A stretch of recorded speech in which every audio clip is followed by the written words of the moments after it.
Hello and welcome back to my channel. My name is Bunny Cakes and today I am going to be doing my video for my April wrap-up. I'm quite proud of myself this month. I read a lot of books and I completed a readathon for the first time ever. One of the two readathons that I participated in this month. So let's get right into it. I'm looking at my computer, that's why I keep looking over here. And also you'll notice I have a ring light reflection in my eye. That's why I look slightly more human. I have a warm tone on my new ring light. Um, so we're gonna get used to how to film with the ring light and not reflect it off of my glasses all the time. Um, so the first book that I completed for the month of April was The Butcher Baker. Not The Butcher Baker, it was just Butcher Baker, The True Account of an Alaskan Serial Killer. So this one was a really interesting book. It was really well written for the time frame that it was written. It was written in the 90s, and it was written about Robert Hansen. He was a really prolific serial killer in Alaska. Um, and he murdered a lot of women, and he hid their bodies in the Alaskan wilderness. Um, and it's kind of wild how it all ended up taking place, and how he did it for so long without people really suspecting him of being the killer, and how both trusted and untrusted he was in the community. That one I ended up giving a 5 out of 5 stars. Because I forgave some of the ways it treated the victims, because back in the 90s, that's how victims were treated in true crime. They're treated with more humanity now and less stats. The second book that I finished in April was Mother Knows Best, A Tale of the Old Witch by Serena Valentino. This is part of the Disney Villain series. I really loved it. It was probably, so far, it's my favorite book in the series. There are two more books in the series that I've bought. I just haven't read yet.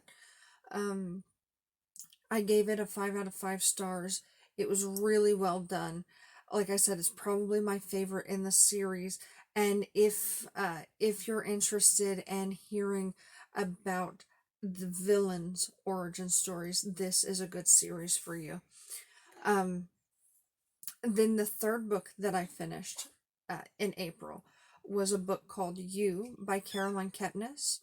It's a book that was that's been turned into a Netflix series. There are 2 or 3 seasons out for this. I haven't watched the series yet. This one was also really good. When I very first started it, I had mixed feelings about it because I found myself in the first chapter not liking it. And then I kind of had to do a personal inventory on it, why I didn't like it, did I want to DNF it, and I realized that the reason I didn't like it is because I didn't like the narrator, the main character, and then I realized, well, of course you're not supposed to like him, he's this narcissist, stalker, garbage person, and he's an untrustworthy narrator, and he's written so well that I was mixing my feelings for the story and my feelings about the character. And so once I took a step back and realized it was just the character I didn't like, I really got into it. um the fourth book that I finished in April was The Handmaid's Tale. Another unexpected epic story. I didn't think that I was gonna like this. I was thinking that it was more of a contemporary tale, and I wasn't super into the idea of reading it, but a couple of YouTubers that I like um, had read it recently, and they were talking about it, and it got me interested in it, and I was able to check it out from my library, uh, my e-library rather, and I read it, and it was amazing. I think it was better for having read it during this time, during the quarantine. Um, and the ending, it was a cliffhanger, and it kind of slapped me in the face because I read it on an ebook, so I didn't realize how close to the end I was. And usually I don't like cliffhangers, but it was a really well done cliffhanger. And also, I know that there's a sequel, which I have purchased. I just haven't read yet. I'm totally looking forward to it, and that's on my TBR for next month. But we'll talk about my TBR for next month in another video. Well, for this month, because when I post this, it will be May. It will be May. Now I have that NSYNC song in my head. Thank you.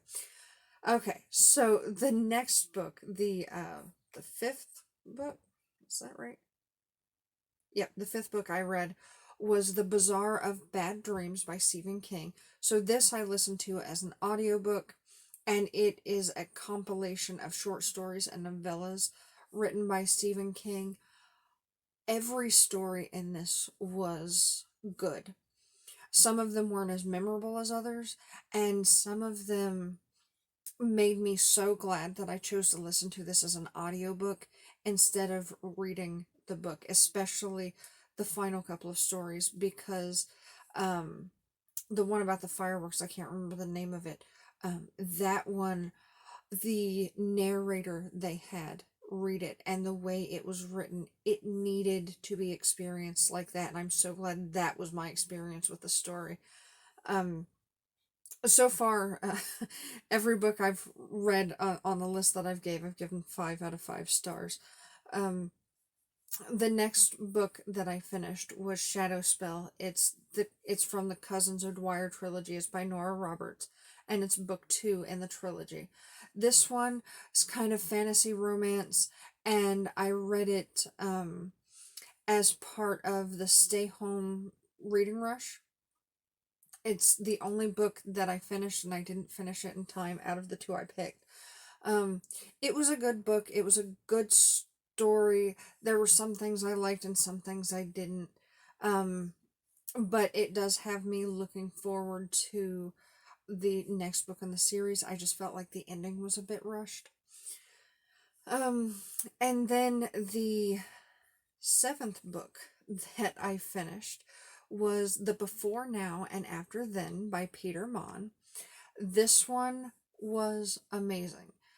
Partly because it's a good story, and partly because the way I got to experience it. So I do have the ebook version of this book, but the way I listened to it was because Peter Mann chose to read his story to us on his booktube channel. And if you've heard my reviews for audiobooks before, I love when the author reads the book, because they know where the inflections go, they know where the emotion belongs, and they just feel it in a way that a narrator might not be able to. And so it feels more real, because for me, I kind of hear it as if I'm listening to them when they wrote it. And this one was even more special because Peter is probably the most unedited person I have ever seen in my life. So, it's just completely unfiltered. When it was an emotional moment for him, he cried. When it was really poignant, he would sometimes even stop in his reading and explain the the reason why it was poignant. If he didn't remember writing a part, he would stop and tell you, "Yeah, I don't remember writing this." Um, and it was just such a raw, unedited, emotional experience with this story. I loved it. And this is actually probably one of my favorite books of all time. And I think I would have enjoyed it if I had just read it by myself, but having experienced it with Peter in that way made it so much better. Um, and so yeah, it's one of my top favorite books of all time, and I don't even like contemporary that much, or young adult. And that's what this is, contemporary young adult. And yet still probably one of my favorite books ever. And definitely one of my favorite book experiences of all time. The next book I read, I think we're on, let's see, hold on, I lost count, 1, 2, 3, 4, 5, 6, 7. Book 8 that I finished this month was Lock Every Door by Riley Sager. Riley Sager's first book was The Final Girls, which I loved, and this one had a very similar theme and tone to it. And it was such a quick read. Um, the characters were well developed, the story was well developed, the sense of thrill and intensity was there. It bounces back and forth between time, and most of the book happens in like a 7-day period, and then towards the end the time span spread out. And it was a really good book. I'm going to review this one because so far it's the only book that I haven't reviewed on my list, on my channel yet. I'm definitely going to review this one and talk more in detail about it. But this was another 5 out of 5 stars. The only book so far on my list that wasn't 5 out of 5 stars was the Shadow Spell book. That one was 4 out of 5 stars. And then book number 9 that I finished this month was Heart of Darkness by Joseph Conrad. This one, at first I tried to read an ebook version of it, and I just could not get into it. It just wasn't something that I was into, and I don't know if it was my mindset because I've been so tired lately, and so I couldn't wrap my head into that old school writing or what it was. I just couldn't do it, and I mentioned it in one of my previous vlogs, and Josh from Josh's Bookish Voyage, I believe is who it was, mentioned, he suggested looking for an audiobook version of it because he was planning to he's planning to reread it, and he was going to get an audiobook version of it. So I found an audiobook version of it on YouTube, and I listened to it, and that was a much better experience. But I still couldn't super get into it, and I'm not sure if it's because I'm not in the right mindset for it or because I don't like it. So at some point in the future, probably the distant future, when I'm more well rested and in a different mindset, I'll probably give this one another chance. But I only gave it 3 out of 3 out of 5 stars because I just could not get into it. I finished it mostly so I could say I finished a readathon, but yeah, it wasn't super what I was into, and it didn't feel as much of a psychological thriller as I was expecting it, especially after watching Apocalypse Now, which is a movie that's based on this story. And then the final book that I read this month, book number 10, I can't remember the last time I read 10 books in a month, was Camino Island by John Grisham. I gave this one a 4 out of 5 stars. This one was surprisingly good. The reason I didn't give it a full 5 stars was just because it felt a tiny bit off. I kind of wanted the ending to be different. But I normally don't get into John Grisham at all. He's just not really typically my reading jam. But this one I really, really liked. It had, I think I liked this one because it made me think of a Stephen King story, one of the Stephen King stories from The Bazaar of Bad Dreams. And also the narrator sounded just like the narrator from The Good Marriage that I read last month. At like to the point that I went back and double checked to see if it was the same woman, and it's not, but her voice and her voice acting is so much the same. I think that definitely helped me enjoy the book more. And the way this one ended definitely makes me want to read the sequel that just came out, Camino Wins is what I think it's called.